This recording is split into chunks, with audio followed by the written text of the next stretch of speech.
आता बातमी आहे राजधानी दिल्लीतून।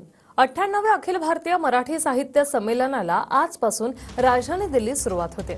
आपल्या माय मराठीला अभिजात भाषेचा दर्जा मिळाल्यानंतर पार पडणारं हे पहिलंच साहित्य संमेलन राजधानी दिल्लीत होतंय। लोकसाहित्याचा ज्येष्ठ अभ्यासक डॉक्टर तारा भवाळकर या संमेलनाच्या अध्यक्षपदी आहेत, तर शरद पवार हे स्वागताध्यक्ष आहेत। पंतप्रधान मोदींच्या हस्ते संमेलनाचं उद्घाटन होणार आहे। तब्बल 7 दशकांनी दिल्लीत होत असलेल्या माय मराठीचा जागर ही साहित्य रसिकांसाठी पर्वणी ठरणार आहे। आमचे प्रतिनिधी लक्ष्मण हे थेट दिल्लीतून आपल्याला अपडेट देतात। लक्ष्मण, काय सांगाल, कशी झालेली आहे तयारी, कधी होणार आहे उद्घाटन?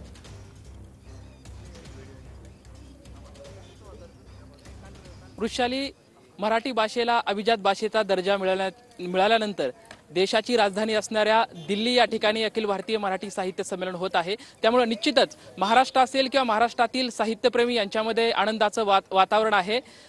दिल्लीचे हित तख्त राखतो महाराष्ट्र माझा अशी गूंज सध्या या सर्व साहित्यिकांच्या मनमंदिरामध्ये आहे।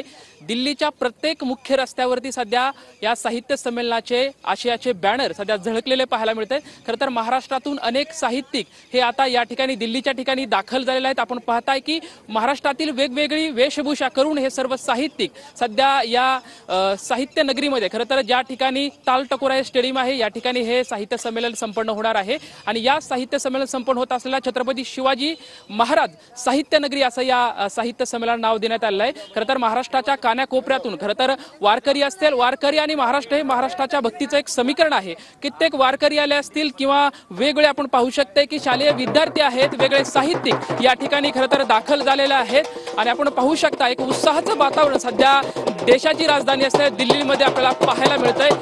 वेगवेगळी लोक संस्कृती, लोकभाषा आणि या खरं तर वेगळं महत्व या साहित्य संमेलनाला असं आहे की देशाचे पंतप्रधान नरेंद्र मोदी यांच्या हस्ते 3:30 वाजता मराठी विज्ञान भवन या ठिकाणी या साहित्य संमेलनाचं उद्घाटन होणार आहे। विशेष म्हणजे खरं तर जे देशाची राजधानी आहे, खरं तर राजकीय प्रभावापेक्षा सांस्कृतिक प्रभाव हा अधिक महत्त्वाचा असतो। त्यामुळे दिल्ली या ठिकाणी हे साहित्य संमेलन आपल्या सर्व महाराष्ट्रीयांसाठी एक महत्त्वाची बाब आहे। आपण पाहू शकताय खरं तर महाराष्ट्रामधून दाखल झालेले हे सर्व